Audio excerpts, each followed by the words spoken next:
En esta ocasión discutiremos sobre las técnicas calorimétricas. Comencemos. La calorimetría es una técnica utilizada para medir experimentalmente el valor de entalpía midiendo el flujo de calor que acompaña a un proceso o a una reacción a presión constante. Ya hemos descrito cómo las transferencias de energía se dan desde cuerpos que están en contacto, uno a mayor temperatura y uno a menor temperatura. Podemos utilizar la fórmula que vemos en pantalla para calcular el calor a partir de técnicas calorimétricas. Vemos que aquí tenemos varias variables para calcular ese símbolo Q que simboliza o que representa el calor. En este caso, tenemos que para calcular el calor necesitamos primeramente una masa, que es la medida de la cantidad de materia que tiene un objeto. Necesitamos también un valor representado con las letras CE, que es el calor específico. Esto es la cantidad de calor requerido para elevar la temperatura de 1 gramo de sustancia en 1 grado Kelvin o 1 grado centígrado, que va a ser lo mismo. También tenemos que podemos calcular el calor también a partir del uso de la capacidad calorífica de un sistema. La capacidad calorífica es la cantidad de calor requerido para elevar la temperatura de una masa dada de sustancia en 1 grado Kelvin o en 1 grado centígrado. Finalmente necesitamos también un cambio de temperatura o un delta T. La variación de la temperatura del sistema va a depender de cuál es la temperatura final menos cuál es la temperatura inicial del sistema. Podemos utilizar cualquiera de las dos fórmulas que vemos en pantalla dependiendo del tipo de datos que nos brinde un problema, ya sea capacidad calorífica de un sistema o el calor específico de una sustancia. Las técnicas calorimétricas se basan en el uso de un calorímetro. Este es un aparato utilizado para medir los cambios de temperatura de procesos, pueden ser físicos o químicos, a presión constante. En la pantalla vemos una representación básica de un calorímetro. Este es un sistema aislado que tiene una cobertura en sus paredes para evitar transferencias de energía con el entorno y que por dentro tiene un termómetro que permite medir la temperatura, un sistema de agitación que permite mantener las sustancias adentro en constante contacto y también tenemos una mezcla de reacción. Nuevamente aquí podemos tener un proceso físico o un proceso químico que medimos. Y es importante que tomemos en cuenta que dado que se trata de un sistema aislado, aquí el calor del sistema más el calor de los alrededores debe ser igual a 0. Resolvamos el siguiente ejercicio. Un trozo de hierro de 465 gramos se saca de un horno y se sumerge en 375 gramos de agua en un recipiente aislado. La temperatura del agua aumenta de 26 a 87 grados centígrados. Si el calor específico del hierro es 0.449 julios por gramo centígrado, ¿cuál era la temperatura original del horno? Para poder resolver este problema debemos entender primeramente cuál es el proceso que estamos realizando. Nosotros tenemos una pieza de hierro que calentamos en un horno. Cuando esta está caliente la pasamos a un recipiente aislado donde tenemos agua y tenemos un valor de cambio de temperatura para ese proceso. Lo que queremos averiguar es la temperatura original del horno. Esto será igual entonces a la temperatura que tenía la pieza de hierro inicialmente al salir del horno y antes de entrar dentro del agua. Entonces, los datos que tenemos son una masa de hierro de 465 gramos, una masa de agua de 375 gramos, tenemos una temperatura inicial para el agua, que es de 26 grados, tenemos una temperatura final para el agua. El aumento de temperatura fue hasta llegar a los 87 grados.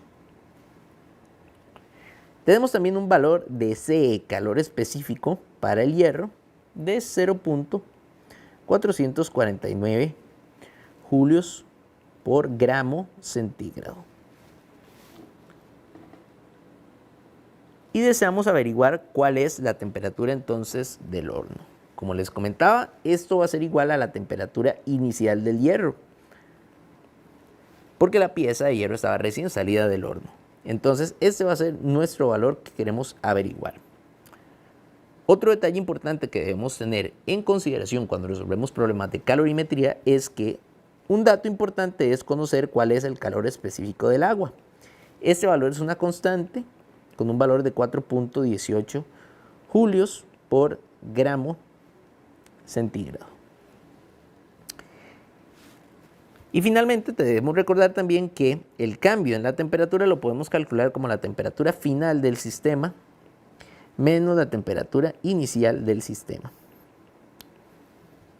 En el caso de los problemas de calorimetría, vamos a resolverlos, basándonos en el concepto de que la transferencia de energía se da, en este caso, solamente entre la pieza de hierro y el agua, dado que estamos en un sistema aislado. El cuerpo de mayor temperatura, que es el hierro, va a liberar calor, es decir, se lo va a transferir al cuerpo de menor temperatura, que es el agua. Así que nosotros podemos decir que el calor que libera el hierro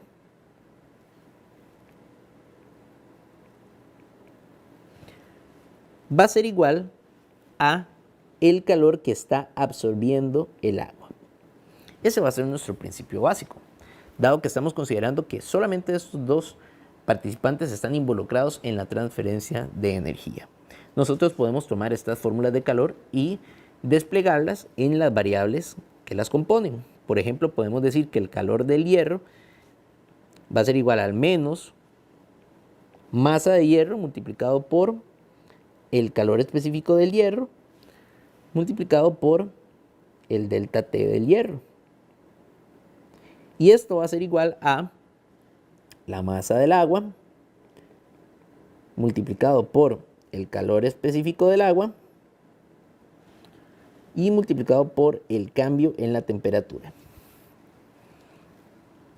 Así, podemos determinar cuál es la variable que a nosotros nos interesa calcular y despejar a partir de las igualdades que establecimos.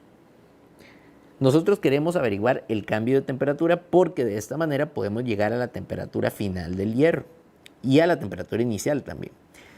Entonces vamos a despejar este valor de temperatura o cambio de temperatura para el hierro, que sería igual a tomar la masa del agua multiplicado por el calor específico del agua multiplicado por el cambio en la temperatura dividido entre menos la masa del hierro multiplicado por el calor específico del hierro. Si sustituimos los valores que nos da el problema, tenemos que los 375 gramos de agua se multiplican por el calor específico del agua, 4.18 julios por gramo centígrado, y lo vamos a multiplicar por el delta de temperatura.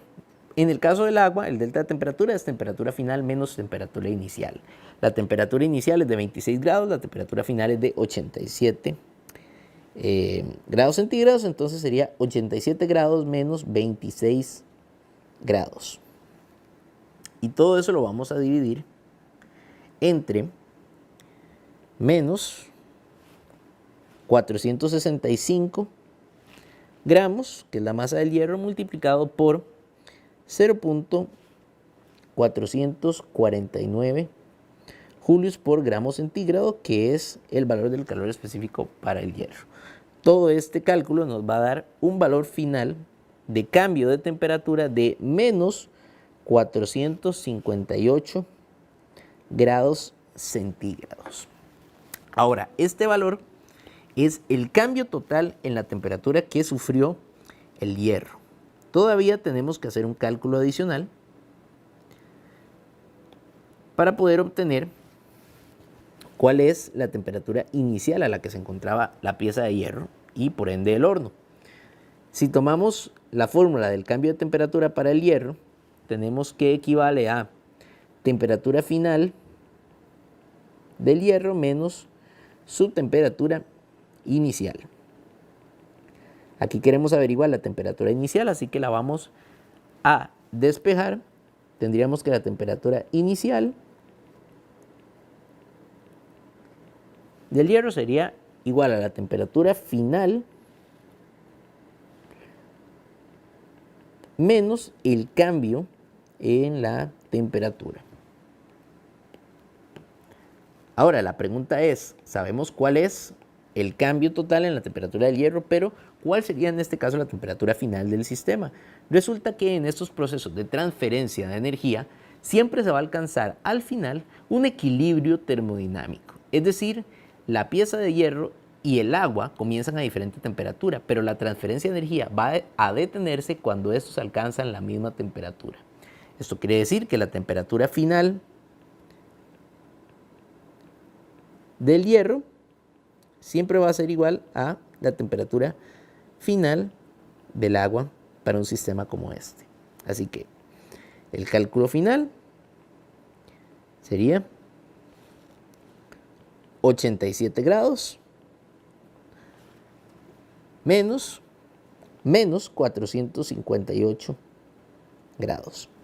Y esto nos deja con un valor de 545 grados centígrados como la temperatura inicial del horno en nuestro problema.